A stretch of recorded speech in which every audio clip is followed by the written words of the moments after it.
siapa yang masuk ke kuburan, siapa yang wafat nanti, yang sudah dikuburkan, bila zadin gak punya bekal, minal amali soleh, gak punya bekal amal soleh, faka'annama rokibal bahro bila safinatin. Kalau ada orang keburu masuk kubur, dia meninggal, dia wafat, gak punya bekal zat amal solih, maka disebutkan faka'annama rokibal bahro bila safinatin, seolah-olah dia seperti orang yang sedang mengarungi lautan tanpa perahu. Bila safinatin, ibu mau nyebrang dari sini ke Lampung, nggak pakai bot, nggak pakai ferry, nggak pakai perahu, ibu berenang sendirian, nyampe apa kagak? Bisa beberapa kemungkinan. Pertama tenggelam, yang kedua dimakan ikan hiu, ya, yang ketiga ya pokoknya udah mati aja begitu, ya. Jadi orang yang masuk ke dalam kubur, dia wafat dan belum punya zat amal solih, bekal, ini seperti orang diumpamakan yang lagi berlayar di tengah lautan tapi nggak pakai apa-apa. Ada orang walaupun dia nggak pakai perahu, ada galon masih dia bisa bertahan. Ada dia pakai getek, tahu getek orang Cinere? Tahu? Sini ada getek apa kagak? Bambu ya Bu ya? Masih dia bisa bertahan, masih ada pegangan. Tapi ada orang yang menelusuri lautan tanpa punya pegangan bekal sama sekali, nggak bakalan dia sampai. Fayagroku gorkon la khalasolahu illa bimayung yungkiluhu. Apa maknanya? Ada orang yang kalau dia mengarungi lautan tanpa perahu, dia berenang sendirian, fayagroko gorkon la khalasolahu, dia tenggelam setenggelam-gelamnya, sedalam-dalamnya, la khalasolahu, nggak ada yang bakal bantuin. Orang mau bantuin juga susah. Kemarin saya ngelihat berita di TikTok, ada sekumpulan anak muda remaja itu di daerah Makassar apa Sulawesi ya, daerah Sulawesi, mereka berenang di area air terjun, ya. Ternyata air terjunnya itu dalamnya 10 meter. Meninggal yang 2. Ada yang pakai jilbab abu-abu sama jilbab hitam. Saya lihat videonya itu Bu. Ya Allah. Itu baru air terjun, baru di sungai. Belum di lautan, air terjun airnya masih enak rasanya. Lautan udah luas, besar, dalam, airnya asin lagi, Masya Allah. Makanya waktu itu ada kasus kejadian kapal terbalik di Danau Toba. Di sini ada orang Sumatera Utara, ada orang Medan. Ada Samosir ya, nyebrang arah Samosir. Kebetulan saya punya suami saya Nasution aslinya Medan. Pernah sekali saya nyebrang, memang Bu, Masya Allah, Danau Toba itu kan salah satu keajaiban dunia ya. Airnya hijau banget, jadi kalau hijau tuh berarti dalam. Bening, hijau, bersih, Masya Allah. Dan nyampe tengah tuh kita kayak di laut, padahal di danau. Ombaknya besar, anginnya kencang, bahkan kadang-kadang ada badai di tengahnya. Itu nyebrang dari pelabuhan Tomo kalau nggak salah ke Samosir tuh sekitar 1 sampai 1,5 jam ya. Ada kapal-kapal kecil tuh. Nah itu yang jatuh waktu itu kapal kecil. Sampai minta bantuan dari luar negeri karena nggak memadai alatnya untuk menyelamatkan para korbannya, itu langsung terbalik gitu ya karena kelebihan muatan, lagi lebaran waktu itu. Itu mereka ditemukan di kedalaman berapa ya? Saya lupa, ratusan meter, ternyata dalam bener itu Danau Toba. Sampai para penyelam yang handal itu nggak bisa masuk ke bawah, nggak bisa. Mereka sampai pakai alat yang diturunin ke bawah dan itu sampai ratusan meter. Udah kelihatan membeku semua para mayatnya itu di bawah. Masya Allah. Ya Allah Bu, ratusan meter. Ustazah, saya 2 meter aja kagak berani. Ya Bu ya. Apalagi ratusan meter, Masya Allah. Nih bagaikan orang yang lagi berenang di tengah lautan. Fayagroko gorkon, dia tenggelam setenggelam-gelamnya, khola solahu, gak ada yang bisa nolong, yang nolong juga takut. Illa bima yungkiluhu, kecuali orang yang memang bisa memberi pertolongan kepadanya. Siapa? Pertama Allah. Yang kedua bisyafa'ah Rasulullah sallallahu alaihi wasallam, dengan syafaat Rasul. Dan yang ketiga syafaat keluarga, anak saleh Idza matta banu adama in qata'a amaluhu illa min salasin shadaqatin jariyatin aw ilmin yuntafa'u bihi aw waladin salihin yad'ulah. 3 yang nanti bakal nolongin kita dalam kubur. Yang pertama, sedekah jariyah, ilmu yang bermanfaat, dan anak soleh yang mendoakan. Ini 3 yang bakal nemenin kita. Almal, harta pulang. Ibu punya mobil sehebat apapun, semahal apapun, apa keluaran terbaru? Palisade. Alphard keluaran tahun 2024 paling mahal. Kira-kira kalau kita mati ikut dikubur apa enggak? Enggak. Yang ngerasain siapa? Bini baru. Nih hati-hati nih. Enggak ada yang tahu kita masalah hidup ini ya Bu ya. Sibuk kita di dunia, maka judul kita kejar akhiratmu biar dunia ngikutin kamu. Dunia yang seperti apa? Dunia yang bisa mengantarkan kita menuju surganya Allah Subhanahu wa ta'ala. Karena banyak dari kita yang cuma ngejar dunia, lupa sama akhirat. I'mal li dunyaka ka'annaka ta'ishu abadan wa'mal li akhiratika ka'annaka tamutu godan. Beramal kamu untuk akhirat seolah-olah mati kita besok. Beramal kamu untuk dunia seolah-olah kamu selama-lamanya hidup. Jadi bekerja boleh, tapi jangan lupa sama akhirat. Pas mau kerja niatin, ya Allah saya niat mencari nafkah lillahi ta'ala untuk ibadah, cari ridhamu untuk menafkahi keluargaku.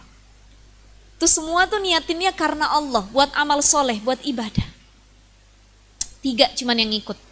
Keluarga, suami, anak, secinta-cintanya suami sama ibu. Ibu deh kalau suami meninggal mau ikut dikubur apa enggak? Tapi katanya cinta. Kalau suami meninggal, ya udah ogah saya mandi sendirian aja begitu ya Bu ya. Makanya tidak akan ada yang bakal menemani kita di dalam kuburan nanti kecuali 3 tadi, sedekah jariyah, ilmu yang manfaat, anak soleh yang mendoakan. Apalagi anak soleh ini dia ahlul Quran. Ahlul Quran. Jadi salah satu anak yang bisa memberi syafaat orang tuanya nanti kelak di yaumil akhir di kuburannya. Di akhirat kelak, yaitu anak yang mereka ahlullah, ahlullah, mereka yang hafal Quran. Walaupun anak kita nggak hafal Quran, minimal tuh anak bisa baca Quran, hafal Quran. Anak saya nggak hafal Quran ustazah, cuman baca Quran tiap abis sholat, nggak pernah ketinggalan. Bagus, ini juga yang ngasih syafaat nanti sama orang tuanya. Bagaimana anak kita mau ngasih syafaat kalau ibunya tidak pernah mendidik Al-Quran? Makanya yuk ajarin anak-anak kita dulu. Ada sahabat Nabi namanya Zaid bin Sabit. Siapa Zaid bin Sabit? Ibu ada yang tahu? Siapa Zaid bin Sabit? Kenal? Pernah kenalan nggak? Pernah dengar kisahnya? Zaid bin Sabit ini adalah seorang penulis di zaman Rasulullah yang menulis wahyu. Jadi turun wahyu Al-Quran ditulis sama Zaid bin Sabit. Dia yang penulis nih ya, hadis Rasul ditulis lagi. Kecerdasannya di atas rata-rata, pinter. Bahkan di usianya yang waktu itu masih sekitar 11 atau 12 tahun beliau sudah hafal belasan juz. Yang mana di zaman Nabi Al-Quran itu belum dibukukan. Jadi kalau ibu buka Al-Quran, baca Quran ini baru dibukukan di zaman Khalifah Umar bin Khattab. Dulu Quran itu masih dari mulut ke mulut. Belum ada harokatnya tuh, bacanya bagaimana tuh. Kalau ibu-ibu langsung ke Museum Wahyu, ini kalau kita umroh sekarang kan ada tuh masuk Museum Wahyu ya. Ada Quran dulu tahun sekian, ada di zaman tabi'in, ada tuh napak tilasnya. Itu nggak ada harokatnya, gundul. Bahkan ada yang gak ada titik-titiknya, Masya Allah. Itu masih dari mulut ke mulut. Ada yang mencatatnya di pelepah kurma, ada yang mencatatnya di pohon, ada yang mencatatnya di bajunya, dan lain sebagainya. Belum dibukukan, tapi Zaid bin Sabit sudah hafal belasan juz kala itu. Langsung dengar dari Rasul. Berkat siapa Zaid bin Sabit hafal Quran di usia belia? Ibunya Nawarah binti Malik, yang menyebabkan anaknya hafal Quran. Minimal kita Bu, kalau kita nggak hafal Quran, minimal anak kita yang hafal Quran. Betul ya Bu ya? Kan ibu-ibu mah suka begitu, ya Allah saya dulu susah, sekarang ketika saya senang minimal anak saya nggak susah dia makan yang enak, jangan kayak saya dulu ya Allah. Kan begitu kita. Ya Allah, saya dulu nggak sampai sarjana sekolah saya, tapi minimal anak saya kudu sarjana ya Allah. Tuh, emak-emak kan begitu. Jangan cuman perkara duniawi yang kita doakan begitu, tapi juga ukhrawi. Ya Allah, saya nggak hafal Quran, saya nggak jadi guru, saya nggak jadi ulama, tapi minimal kelak anak saya yang bakal jadi ulama ahli Quran. Tuh, amin ya Rabbal alamin. Doa kita gitu sama Allah ya.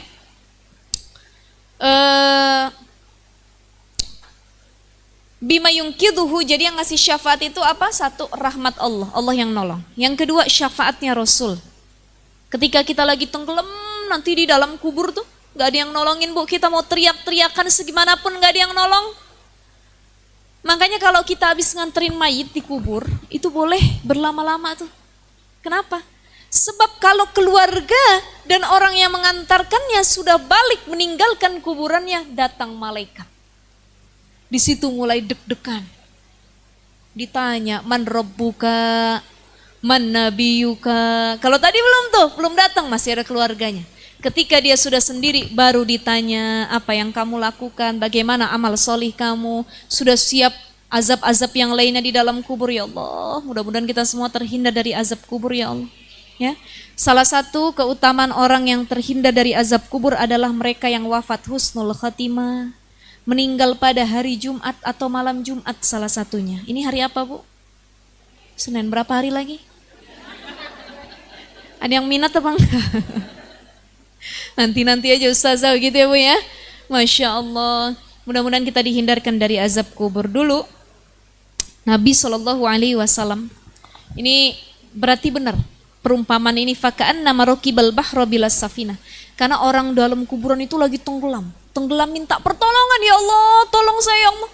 Sampai yang di dalam kuburan itu berkata, ya Allah kalau saya punya kesempatan balik lagi ke dunia, saya akan jadi orang yang ahli sedekah, saya akan sholat tepat waktu, saya tidak akan berzina, saya tidak akan minum minuman keras dan lain sebagainya. Kata malaikat, kemudian Allah berkata, terlambat, gak bisa balik lagi. Makanya orang yang di kuburan pada betah Bu, gak balik-balik lagi. Ya Bu ya, kan gak ada yang balik lagi. Kenapa? Emang kagak bisa balik lagi? Mau gimana balik lagi gitu ibaratnya, Masya Allah. Itu mereka semua diazab oleh Allah. Dulu Nabi pernah jalan sama para sahabat melewati 2 kuburan. Ketika itu Nabi mendengar ada yang berteriak-teriak. Nabi bilang sama para sahabat, berhenti dulu. Kenapa wahai Rasul? Ini aku ngedengar suara tangisan dan teriakan dari 2 kuburan nih yang saling bersebelahan. Kemudian Rasul ambil pelepah kurma, tuh pelepah kurma, ya daun kurma tuh, dibelah 2 sama Nabi, ditancepin satu-satu. Ditanya sama para sahabat, wahai Nabi apa yang kau lakukan? Kata Nabi, ini 2 orang yang ada dalam kuburan lagi teriak-teriakan, lagi disiksa. Menangis, sedih hatiku melihat umatku sedang disiksa, kata Nabi. Emang kenapa wahai Nabi? Yang pertama, kuburan yang pertama dia disiksa disebabkan karena buang air kecil yang tidak bersih. Dia punya baul kencingnya tuh gak dibersihkan, nyepret kemana-mana. Kalau dari toharuhnya saja sudah salah, kalau dari mohon maaf istinja atau ceboknya sudah tidak benar, itu akan berefek kepada ibadah yang lainnya. Sholatnya gak sah, hajinya gak sah, ibadahnya gak sah. Kenapa? Udah kecepretan najis bajunya. Makanya kalau orang-orang yang warok, benar-benar warok, dia kalau habis buang air kecil atau mau buang air kecil, dia buka dulu pakaiannya. Kenapa? Biar tidak ada yang menyepret. Yang kedua, ada tata cara biar kita istinja itu kan. Ya, kalau dalam kitab fikih itu di awal-awal sudah dalam bab toharo dibahas. Apa tata cara istinja? Kita ngedehem, kemudian dipencet perutnya sambil didehem. Kemudian duduknya pun harus, jongkoknya pun ada cara jongkoknya. Tapi Ustazah bagaimana? WC zaman sekarang duduk semua. Nah iya betul ya Bu ya.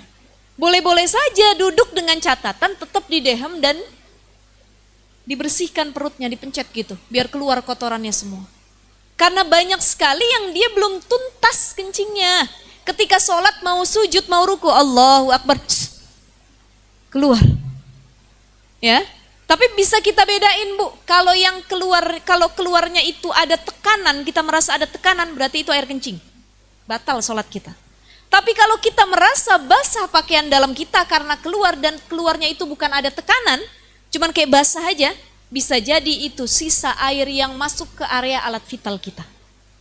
Nah, itu tidak membatalkan. Jadi ada tekanan atau tidak? Kalau ada tekanan, berarti itu batal. Ya. Maka harus diperhatikan, orang zaman sekarang kan semakin dia kaya, semakin dia modern, istinja atau ceboknya semakin amburadul. Kita jalan-jalan ke hotel bintang 3. Di hotel bintang 3 masih ada ember, masih ada gayung, masih ada selang. Kadang-kadang WC-nya duduk, kadang-kadang jongkok. Tuh kita yang namanya cebok kayak di rumah enak, Bu. Wow, berapa ember tuh? Air ngalir, bur, terus ya. Bersih. Itu bintang 3, nginap ke hotel bintang 4. Ember kagak ada, gayung kagak ada, ledeng kagak ada, adanya shower. Begitu dipencet kekencengan. Masya Allah, kata ibu-ibu. Kaget nih, kenceng bener ya katanya ya. Belum di setting itu, ada setting kecil, ada setting besar. Akhirnya cuman pakai shower. Kadang showernya keluar kecil, nggak puas kita untuk istinjanya, bahkan kadang-kadang nggak bersih. Dah. Hotel bintang 4 naik, kita nginep di hotel bintang 5. Ya, shower kagak ada, ledeng kagak ada, ember, gayung kagak ada, WC duduk. Ternyata tuh air dipencet keluar dari belakang. Begitu dipencet tuh air nyemburnya sampai pintu. La ilaha illallah, kata. Habis baju semua. Ini realita ya Bu ya. Betul ya Bu ya. Biasa kita pakai shower atau pakai gayung, tiba-tiba kita nemuin WC yang dia tuh keluar semburan dari belakang. Pasti saya yakin ibu-ibu dalam hati tuh merasa, ya Allah saya kurang nyaman, bener ya Allah istinja model begini. Betul nggak? Tapi kalau pakai ya minimal kalau showernya kenceng gitu ya Bu ya. Atau embernya ada, gayungnya ada, enak tuh kita istinja. Ada lagi, kalau sudah di tingkatan yang lebih luks lagi, lebih mewah lagi, gak ada air sama sekali, pelit sama air. Tapi tisu banyak bergulung-gulung. Ya Robbi. Saya walaupun naik pesawat Bu, saya biasanya kalau naik pesawat tuh nyiapin air segini nih, air spray. Segini. Karena gak betah kalau cuman pakai tisu. Jadi cara istinja yang benar itu bukan tisu basah duluan baru kering. Itu nggak bisa menghilangkan najis. Tapi kering dulu baru basah. Kering dulu baru basah. Tapi kalau kita ngelapin bayi ustazah biasanya langsung tisu basah.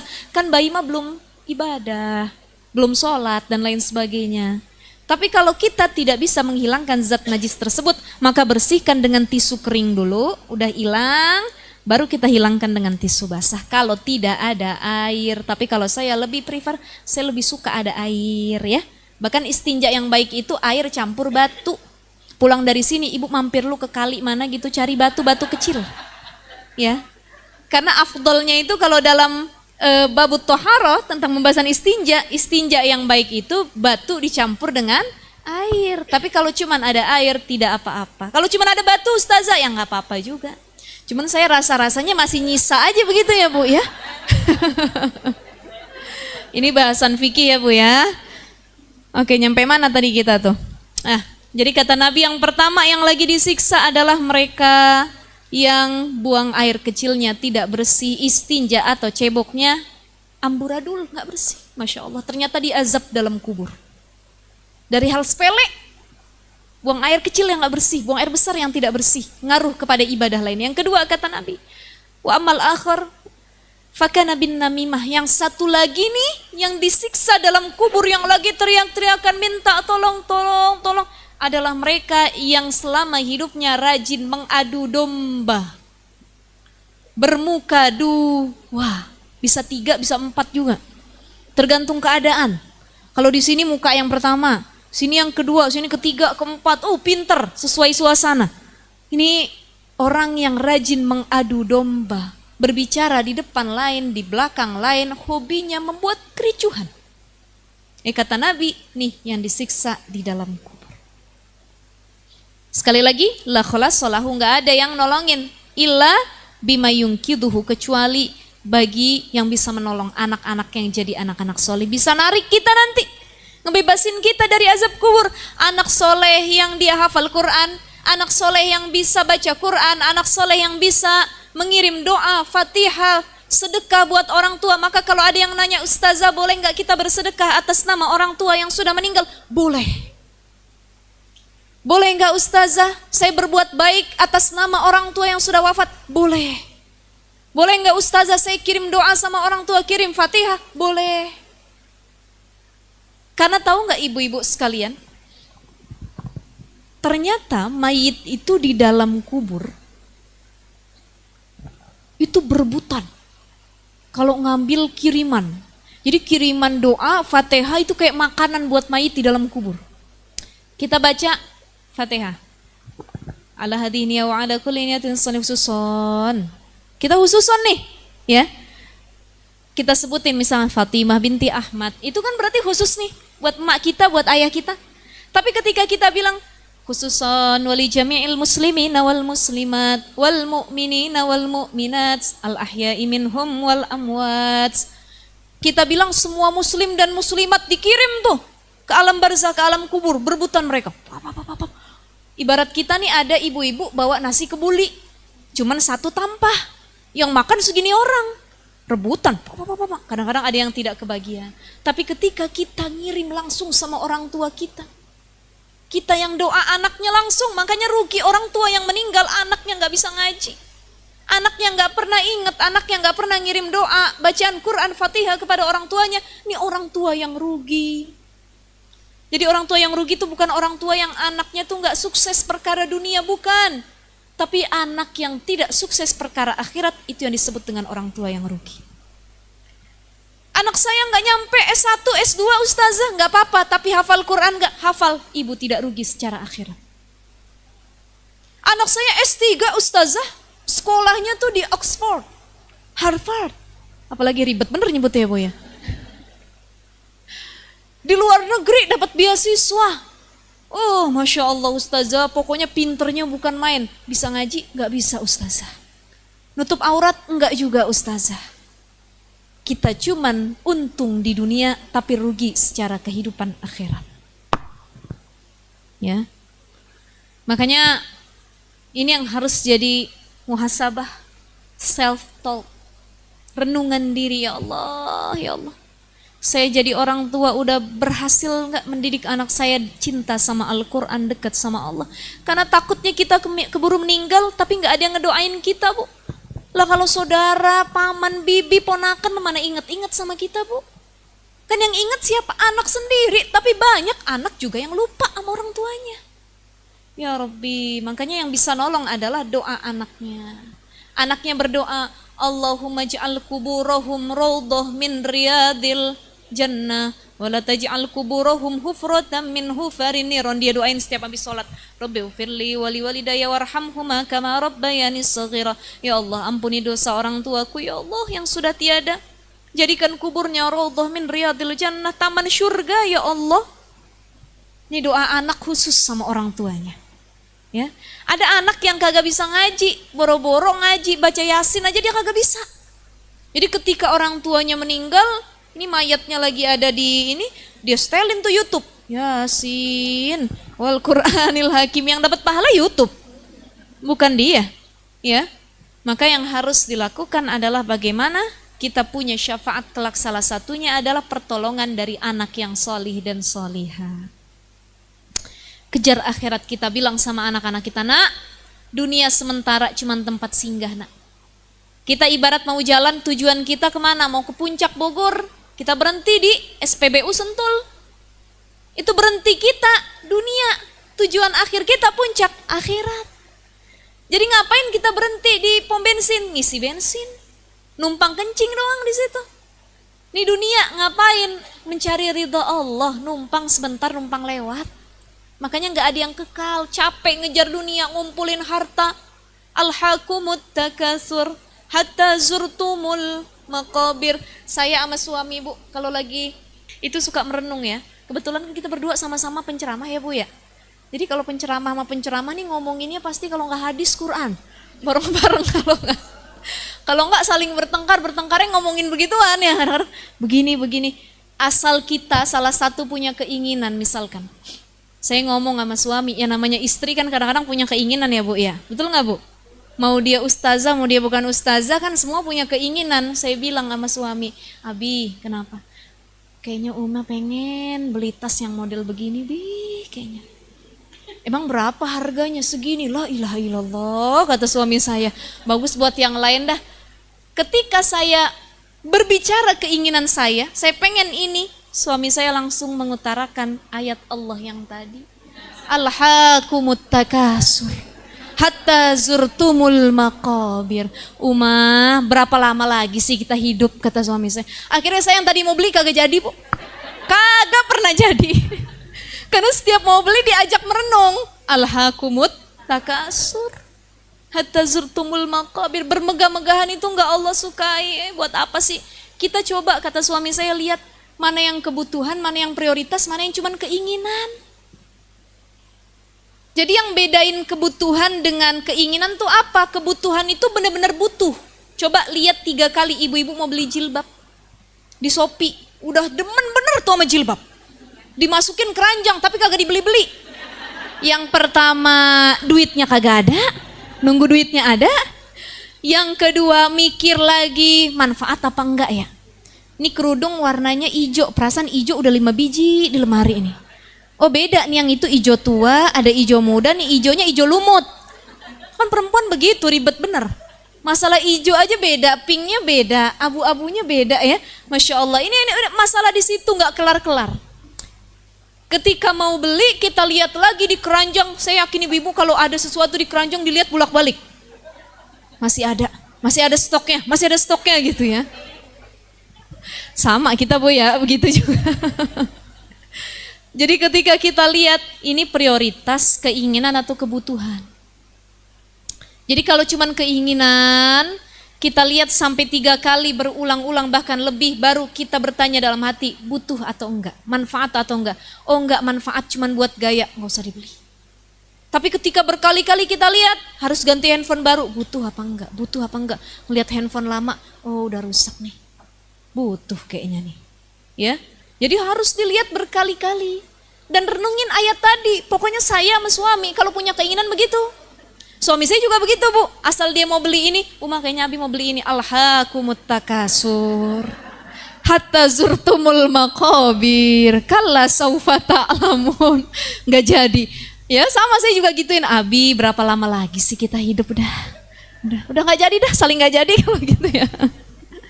Nah itu jadi reminder buat kita semua ya ibu-ibu ya. Kita capek ngejar dunia, capek ngumpulin duit. Ya Allah ternyata kita sudah mengumpul, nanti yang menikmati bukan kita juga. Makanya kalau ada harta banyak, dunia sudah dikumpulkan, kita sudah selesai dengan dunia kita, tinggal cari akhiratnya. Kalau bisa ngejar dunia juga, plus balance ngejar akhirat juga. Kerja juga, ibadah juga, sholat juga, boleh kumpul sama temen juga dan lain sebagainya, tapi tetap balance. Ini namanya ngejar akhirat, dunia ngikut. Ada orang yang cuma ngejar dunia, akhiratnya nggak bakal ngikut. Kenapa? Dia sudah lalai dengan dunianya sendiri. Ya Rabbi, ya tadi alhaqumut takasur hatta zurtumul maqabir. Sekali lagi nggak ada yang tahu kapan kita masuk ke dalam kubur. Sebelum terlambat, yuk fokus ngejarnya akhirat.